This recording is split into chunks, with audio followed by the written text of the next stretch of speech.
Good evening, everyone, and welcome to another edition of Let's Talk About It. This is Susan Johnson, and I'm here with my very special guest this evening, and my co-host, Dennis O'Brien, is out doing good works all over town, being Coach Grandpa, coaching the kids, and they're doing a practice for the Little League, so he won't be on the show today, but we do have a wonderful guest, someone who's come all the way from Meriden, and she works with me at the Capitol. So I want you to welcome to our show State Representative Hilda Santiago. Welcome to the show. It's so nice to have you here. Thank you. Thank you, Susan. It's a pleasure to be here, and I'm really excited about this. Thank you. Well, so am I. It's great to have another colleague from the Capitol here. And so I just want you, and you do so many things at the Capitol. I mean, you're on the Finance, Revenue, and Bonding Committee. Yes. Yeah, and the Human Services Committee. Yes. And GAE. GAE, that's the Government and Elections Committee. So that's great. So you serve with our State Senator Flexer. Because Yes. she's on GAE. She co-chairs GAE. Yes, she does, and she does a wonderful job. That's great. Yeah, I know she does. She works very hard at this. And so I just am so glad to have you here. So, but you also have another job. And tell us about your job when you work for our United States Senator, Chris Murphy. Yes, I do. That is my full-time job. That's the job that pays the bills. And I've been working with Senator Chris Murphy for about almost 15 years since he's been in office. First when he was in the House, and we were located at New Britain, Connecticut when he first started. And then when he became a U.S. Senator in 2012, he went up to Hartford. So our office is right in Hartford at the Colt Building. And I've been with him for 15 years. I started off as a caseworker. And when we were in New Britain, it was a small office. There was only about 6 or 7 of us. And we only serviced 41 towns in the 5th District. So we did everything. We drove the senator. We staffed him at other events. We answered phones. We saw constituents in New Britain. So that was really different because we had a very small staff. And we also did outreach. So I did the casework for certain content areas with the federal government. For example, healthcare, Social Security, Medicare, and housing. And then I also I also did the minority outreach in the district. So I went to places like New Britain, Torrington, Danbury, Meriden, of course, and Waterbury to round up the minority population and working with the senator. So, and during that time, we set up some advisory councils with the Black community and also with the Latino community. And then in 2012, we went to the whole state. So that's 169 towns. So, of course, more staff had to be hired. So now in our Hartford office, we have 6 caseworkers for the whole state in different content areas. So we have like 2 caseworkers that deal with immigration and passports and all that kind of stuff. And then we have 2 caseworkers that deal with Social Security, housing, and healthcare. And then we have a veterans caseworker.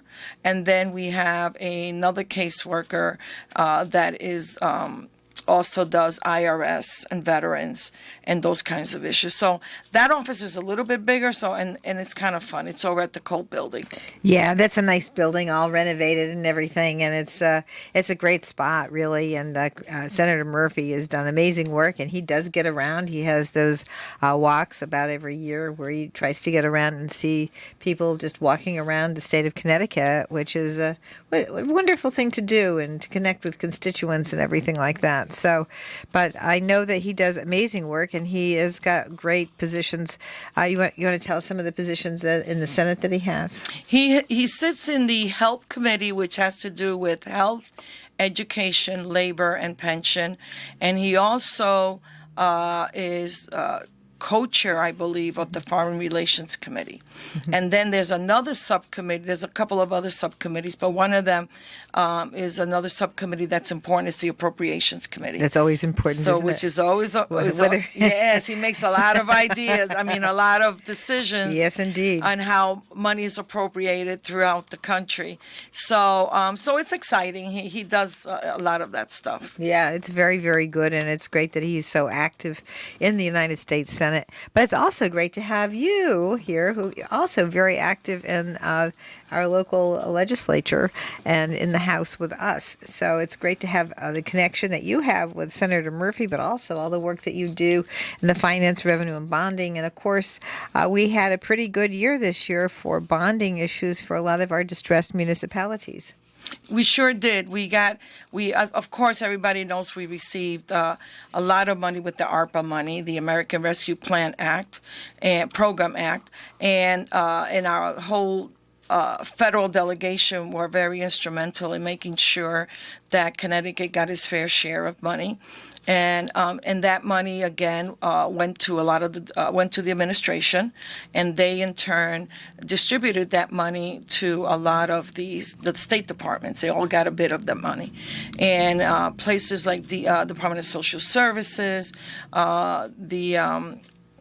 DEMIS, which deals with mental health and substance abuse, and then there was also ARPA money that went to the municipalities, and also money that went to the Board of Ed. So each city and town received money according to their size, and like for example, I live in the town of Meriden, which has 60,000 people, and we received close to $36 million. And then you have Wallingford, that's right next door, and they're a smaller town. They're probably like 35 to 40,000 people. So they received like $13 million. That's just on the city side.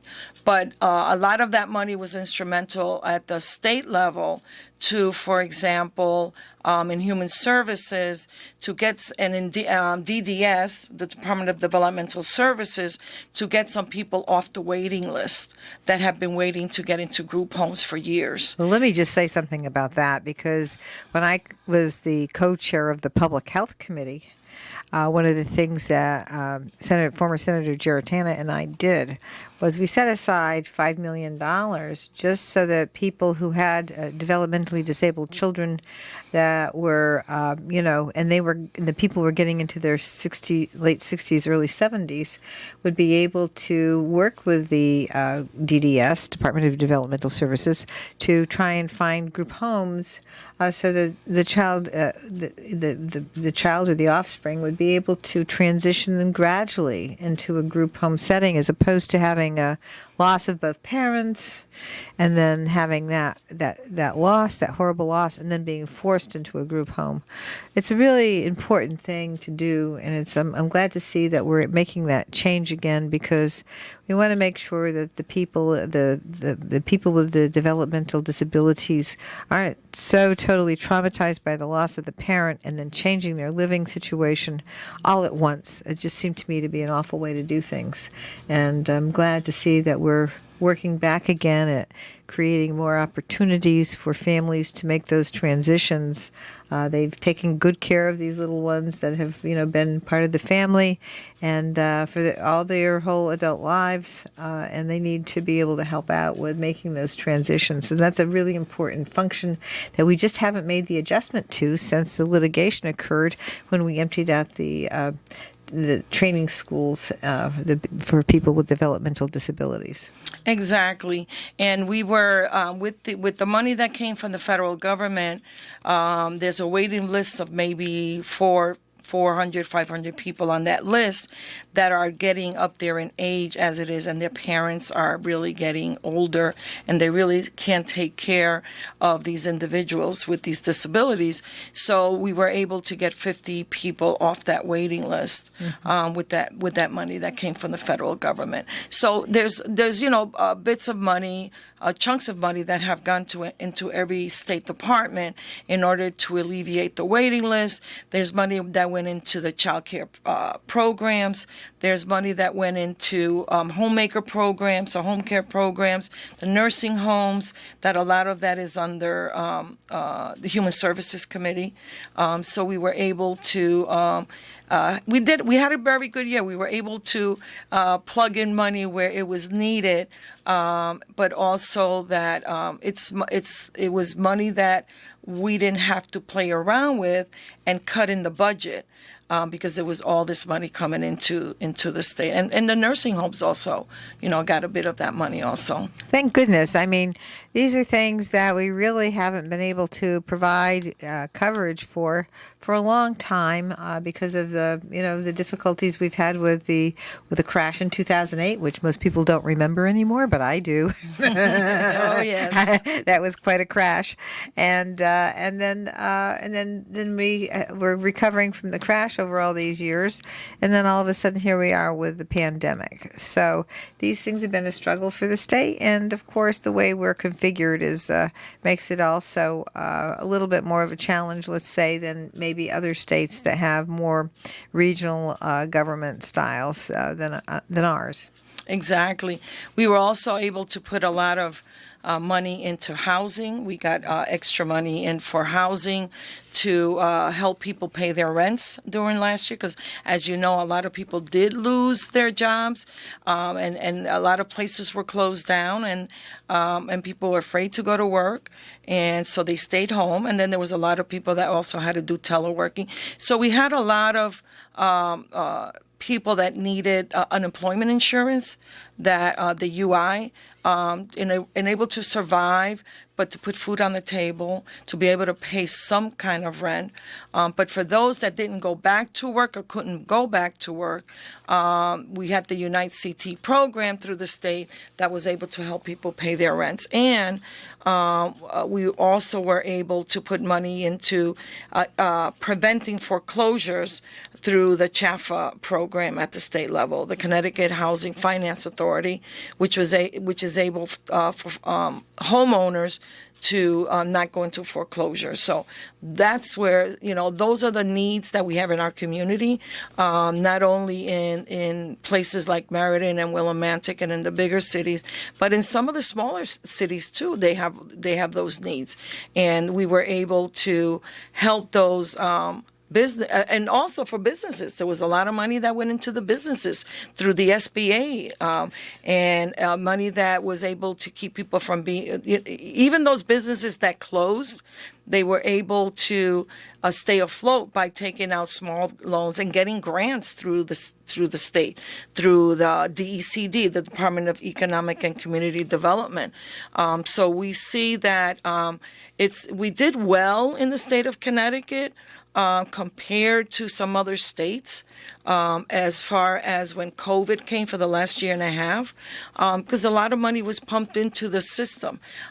We didn't say that everything did work and everything didn't go as well as we planned, but we did prevent a big disaster in our economy with a lot of that money that came in. I think that when people think about the fact that we had certain things that, well, for example, restaurants didn't shut down, but you got your to-go orders.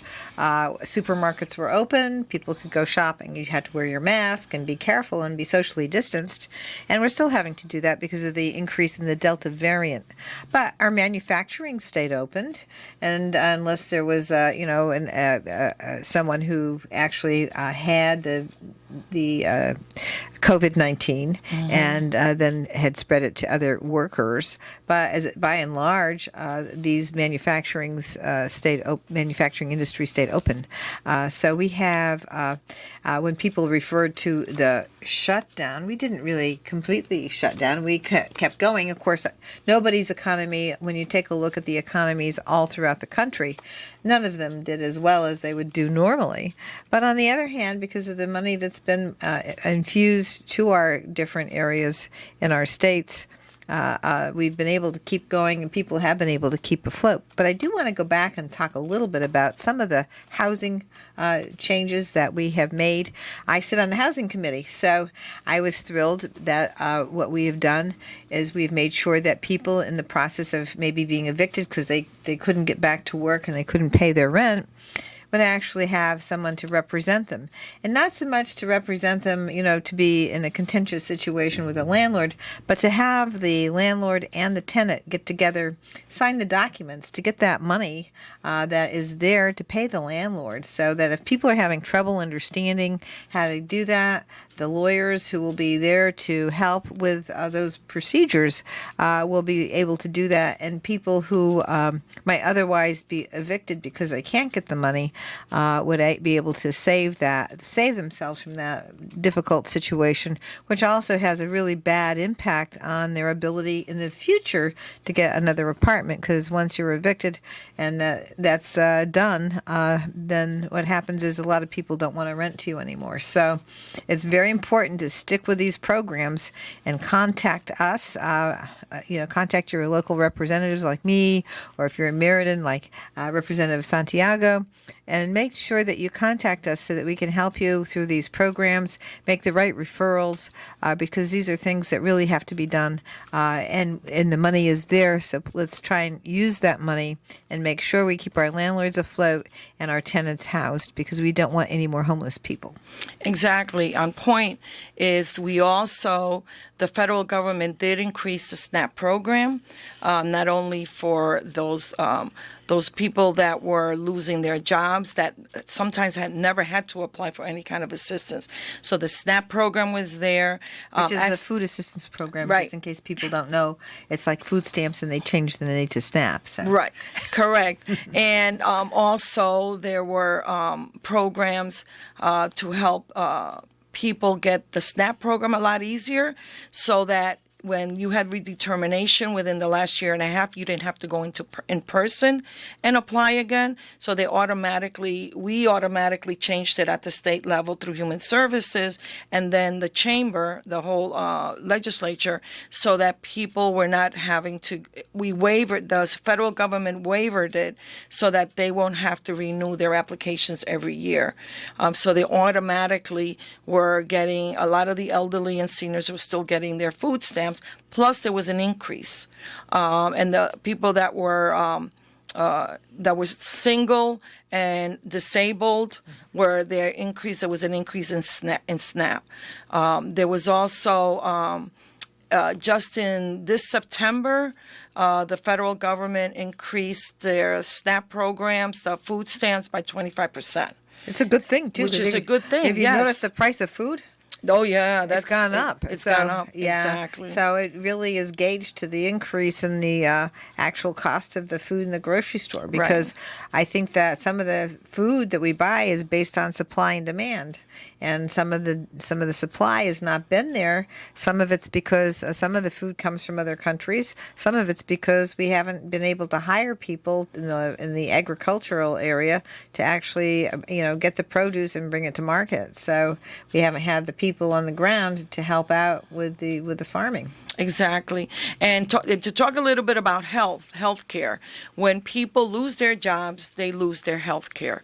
So Access Health extended their enrollment period last year and this year past the last enrollment day was August 15th. That was extended again. That was great. Which was great to see that. Because people, call 211, or they call us, or they call the senator's office, and they say, where can I get health care, because mine was just terminated. So we have more people going into Access Health, which is the exchange at the state level that we approved back when we had Governor Malloy, and people were automatically getting enrolled through that system without having to show a lot of documentation either. Because if you didn't have a computer, and you had to send the information in. There were places that you can go, like the community action agencies, that were still serving and were still open during the pandemic, and people could go there and have their material, their information scanned and sent to Access Health, and also sent to the food stamp program.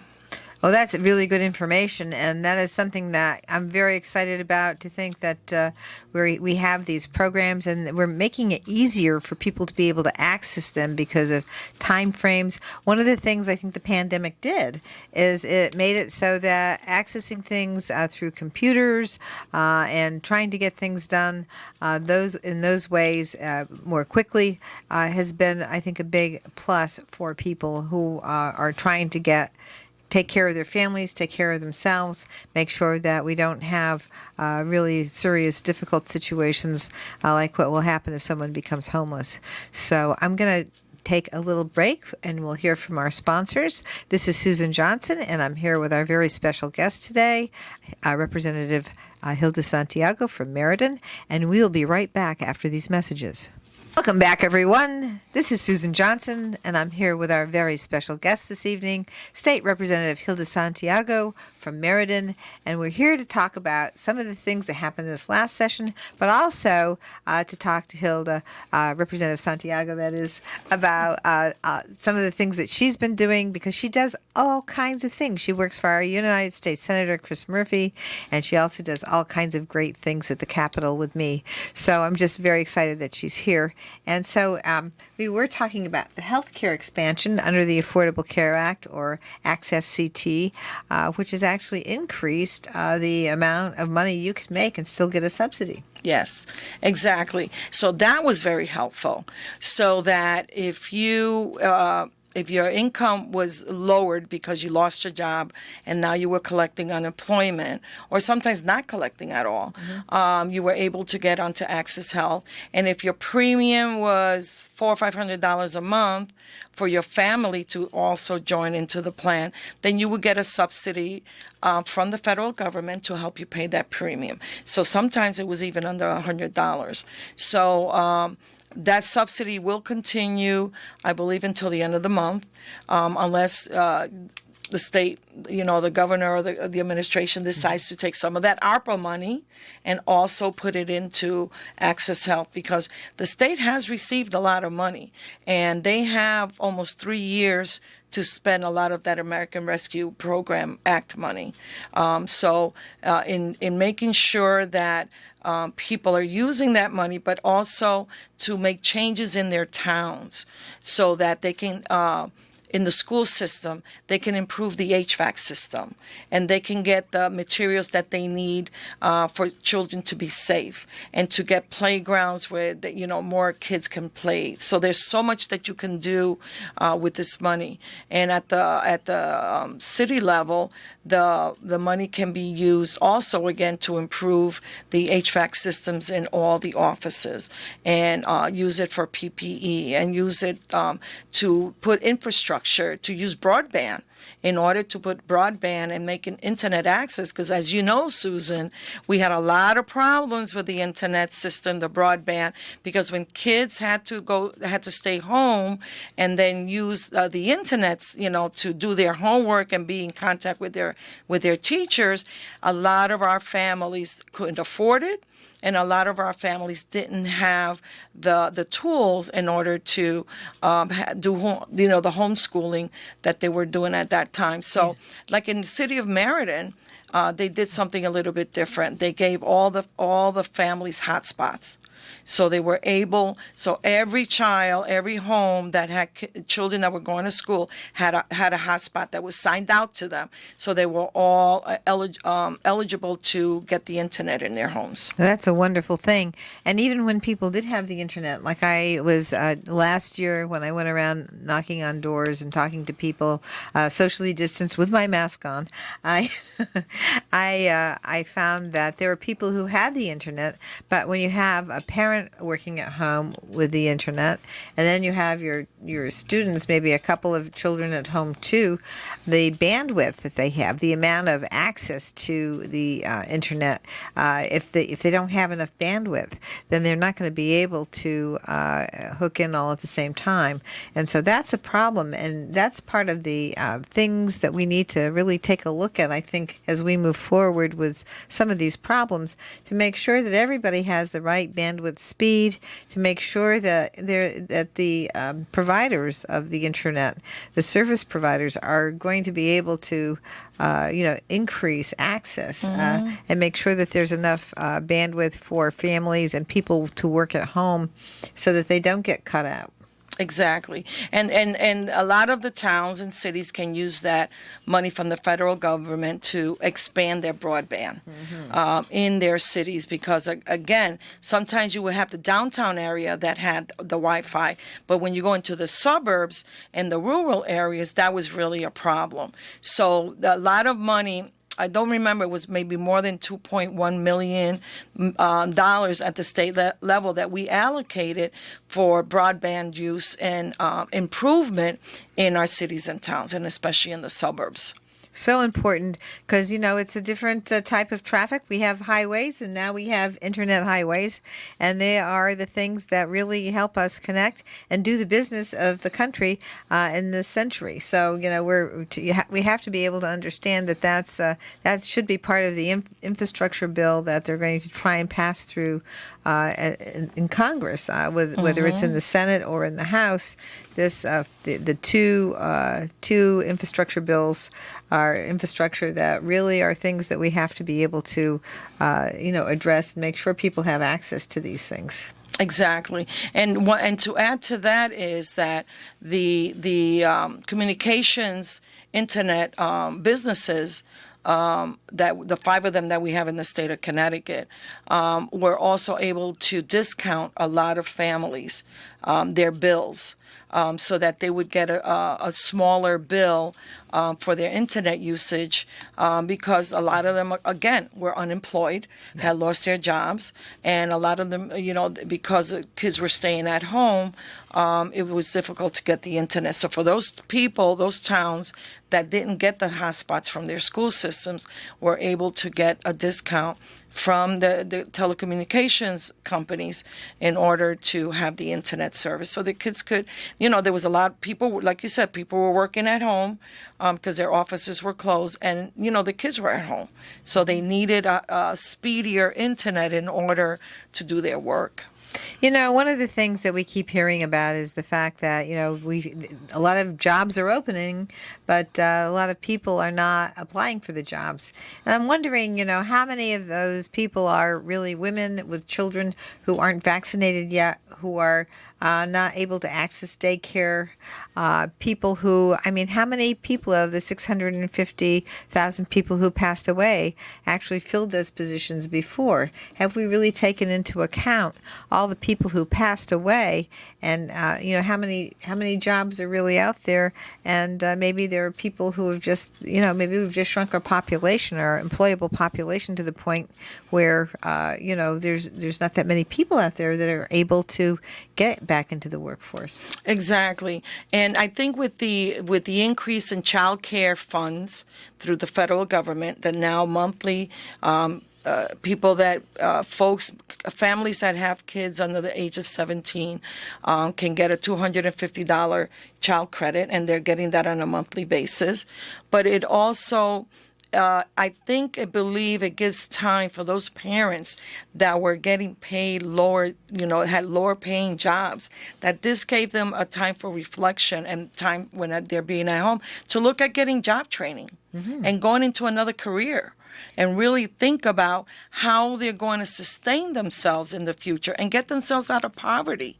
And, with the child care credit that, are helping these families, because there is a lot of men that are also head of household, and there's a lot of women that are head of household and don't have that extra income. But now people have the opportunity to go back to school, get their child care paid for, and go into a retraining program. So if they were working at a place like McDonald's, who usually plays pretty good, but that's not what they want to do for the rest of their life.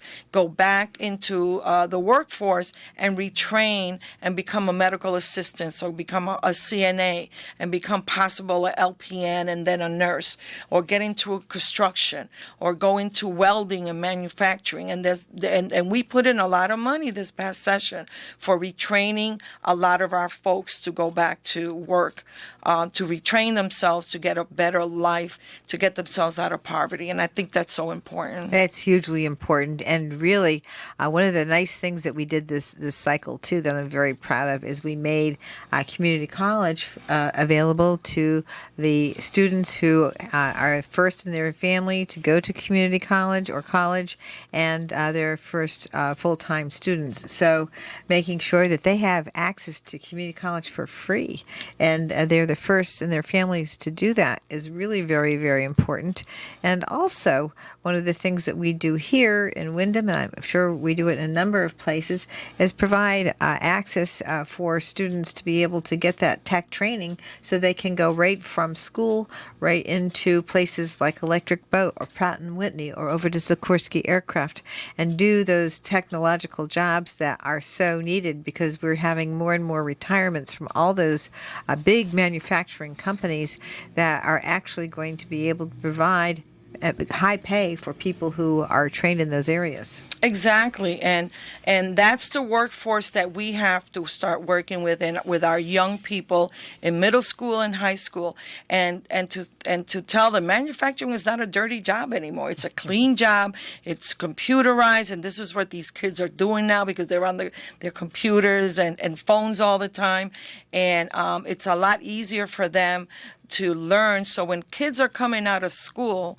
at a senior year and then decide, because college is not for everyone, so you do have other trainings, that technical jobs that they can get into, that could be paying $25, $30 an hour, getting right out of high school. So manufacturing pipeline has, we've increased that money through our budgets this past year, because we need to replace, as you said, the older generation that is getting ready to retire. My brother works at Pratt & Whitney, and he's already 63 years old, and he's trained. Pratt & Whitney has hired so many people in East Hartford, and he's the one that's training them because he's getting ready to retire in a couple of years. So they're hiring so many young people and training them and using the brain skills that are still there before they retire and pass that on to our younger generation. And that's what we need to do, because these young people are the ones that are going to stay with those jobs.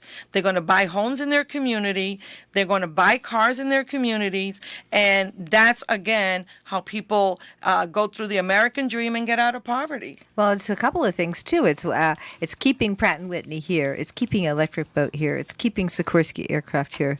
But it's also something that it can be a stepping stone. Look at our former commissioner and now Secretary of Education, Cardona. He was a tech school graduate, yet he went on to college, and then he went on to get a PhD in education. So here we have somebody who shows that you can go and do all kinds of things with that tech school education. You don't have to stay right in manufacturing. You can go and do other things. It's a very, very flexible thing to do. The idea, though, is to get a good job when you get out of high school, get another job while you're going through college, perhaps, and then like I did, I worked my way through law school at night. So you can do those things, and there's all kinds of ways to get additional types of education. Exactly, and that's what we need to instill of our younger folks, is that. And get them off the streets, mm-hmm. and get them into after school programs. And there's a lot of money now through the ARPA that came in through the feds, that was also given to the cities, that they and the boards of ed, that they need to work with these kids in order to keep them involved and give them community service and teach them a skill. And we do have a program like that in Meriden. It's called Ball Heads, and is being the gentleman that put it together takes takes these at-risk kids and he works with them on Saturdays, and he has a Saturday academy that talks about self-esteem, that talks about working hard, but talks about staying in school, and he takes them to different community events. Like we have a mayor's cleanup, so he brought his kids to do cleanup at that, to help around the city, cleaning up the city, and now it's like they look forward to it. And now they don't, they're saying, oh, I'm not going to throw garbage on the ground anymore because, That's a great thing. It's a great thing. So they know how hard it is that they've worked to keep the city clean. So now they're conscious about not throwing or seeing anybody else throwing garbage out on the street, whether it's a cup or a piece of paper, whatever it is.